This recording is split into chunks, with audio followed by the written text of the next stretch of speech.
Like, oh, that's okay. Like, I'm thinking earlier on in the year we saw her literally Ronda Rousey try and shake her hand, and she kind of completely blanked that. And I'm thinking now she doesn't seem so serious and as much as a threat that she should be. And I'm like, what the hell? So I thought they got that all wrong. To be completely honest with you, just to talk about Charlotte. I mean, it's kind of one extreme to the other because for Charlotte, Matt, this for all the weirdness that she's had to go through, like the non.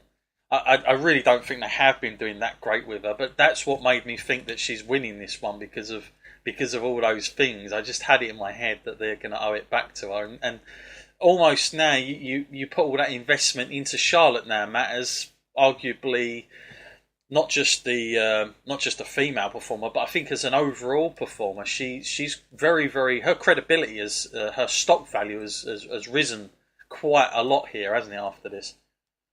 Yeah, it definitely has.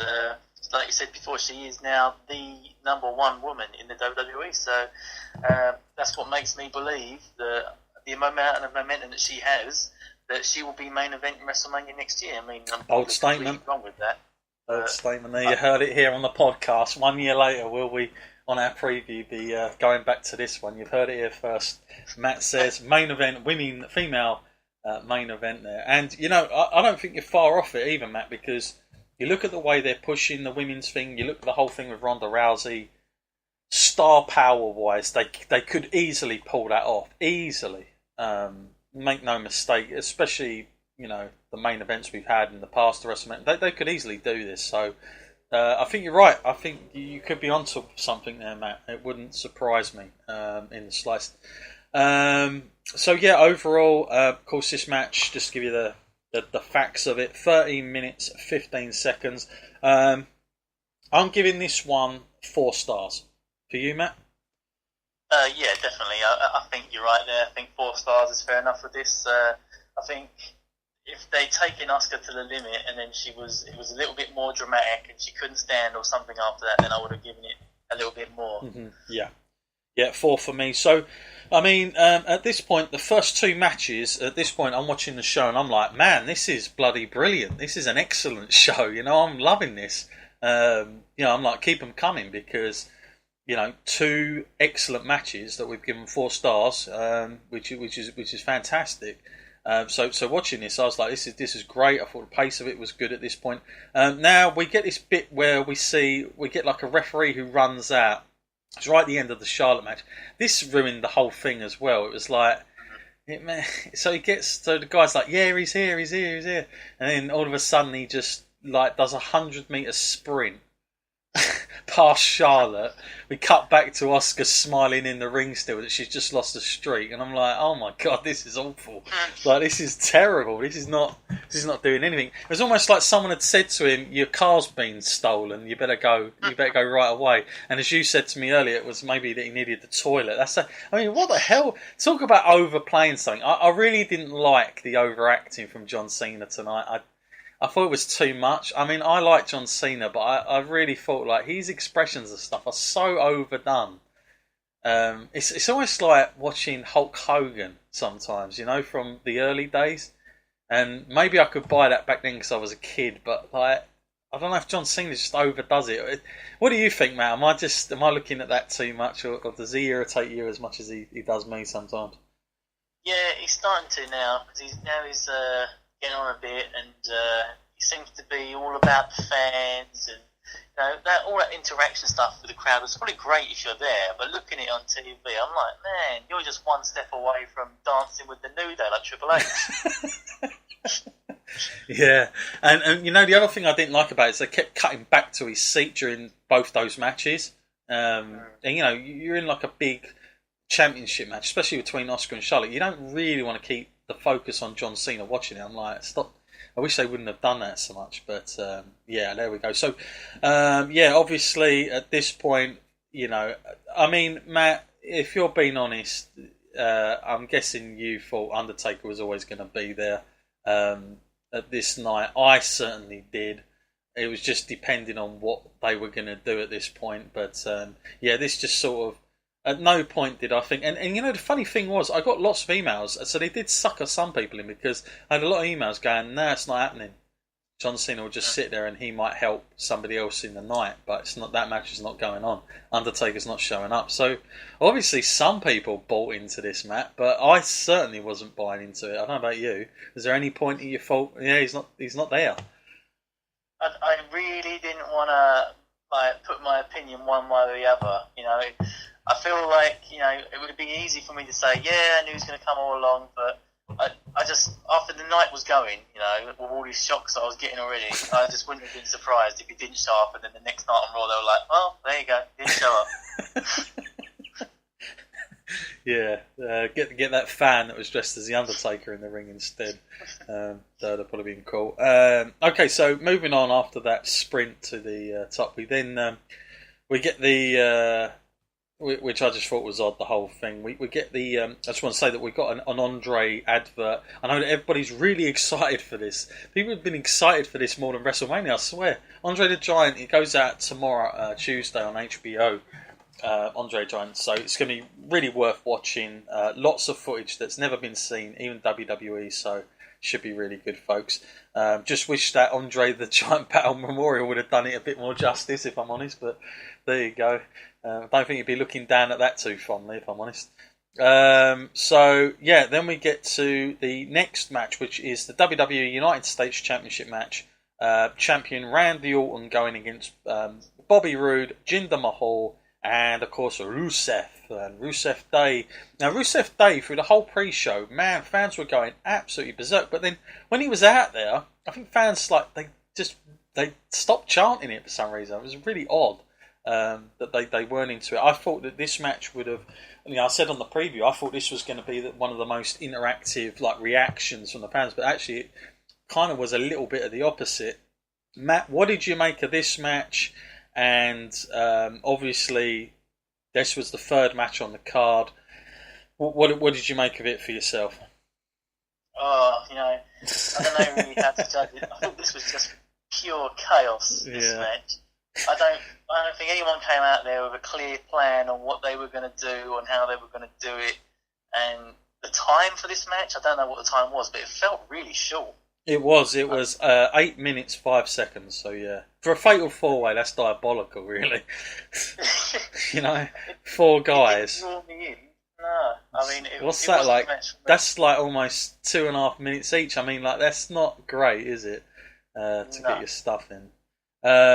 So performance of the match. I mean, I thought Bobby Roode. I was a little bit disappointed with the performance. I didn't think he got enough stuff in.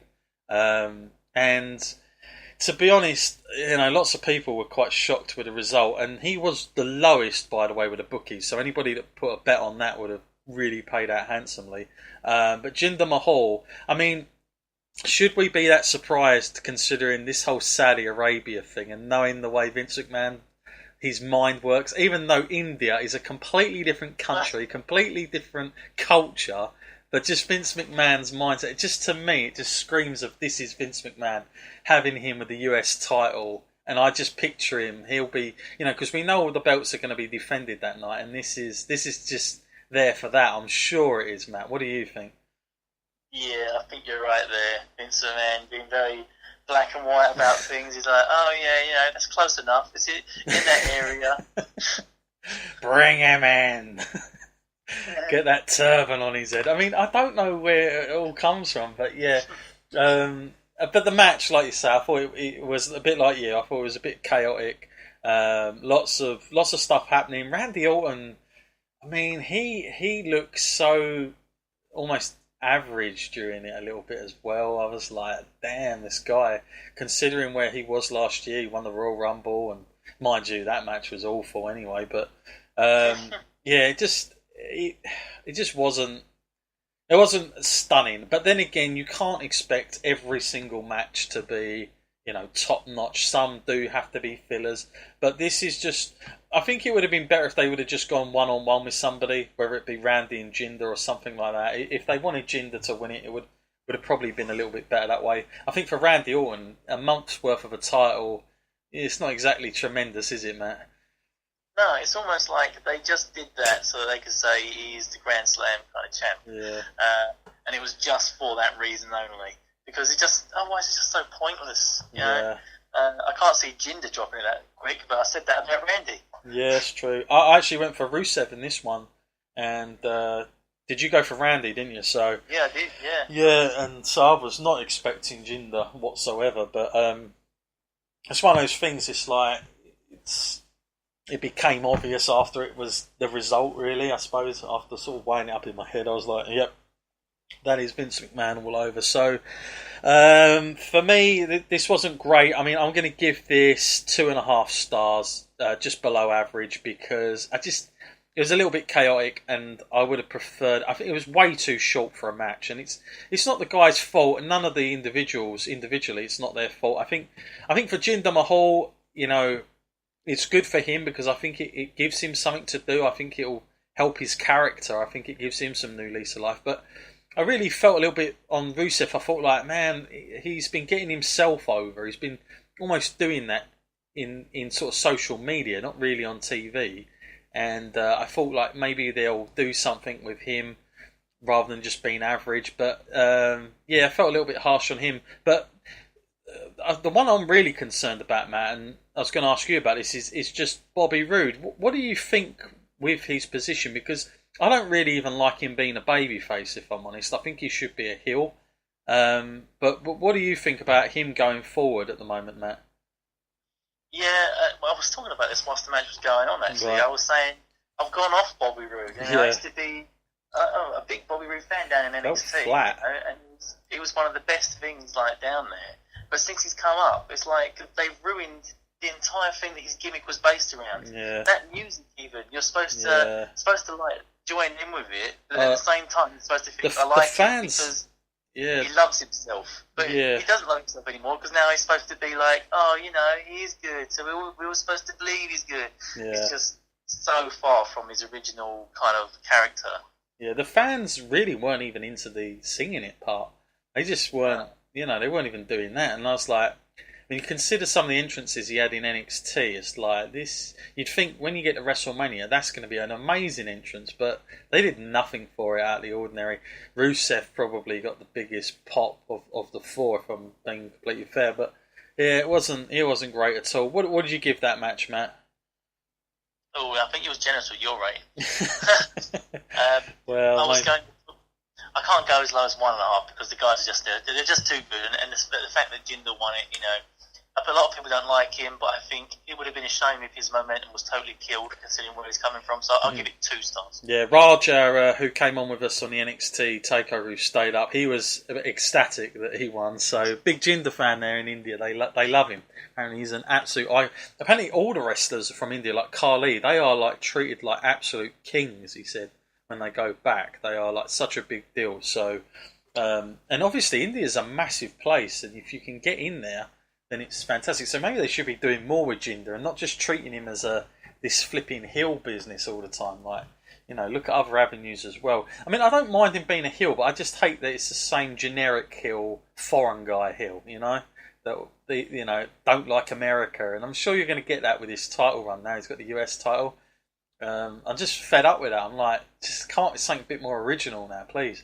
But anyway.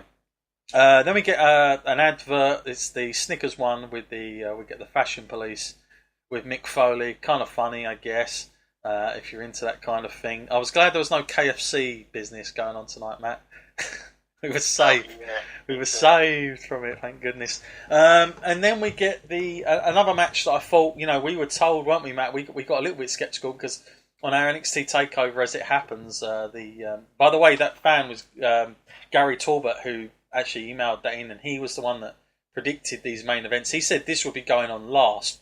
Actually, thinking about it, probably wouldn't have been a bad idea in the end. But Kurt Angle and Ronda Rousey, Matt, up against Triple H and Stephanie McMahon. The feud to this, even watching that video package, I was like, there's only like a handful of bits they've done really well that they actually used in all that. I just thought it's been pretty dire. First off, Matt, we got to mention it. The entrance, Triple H's yearly entrance. I think I sent you a top 10 link as well of these entrances, and Christ almighty, I didn't even realise how many he's had, like, so off the chart different. But here we got another. He was on the bike again this year, Matt. He seems to like that at the minute, doesn't it? Seems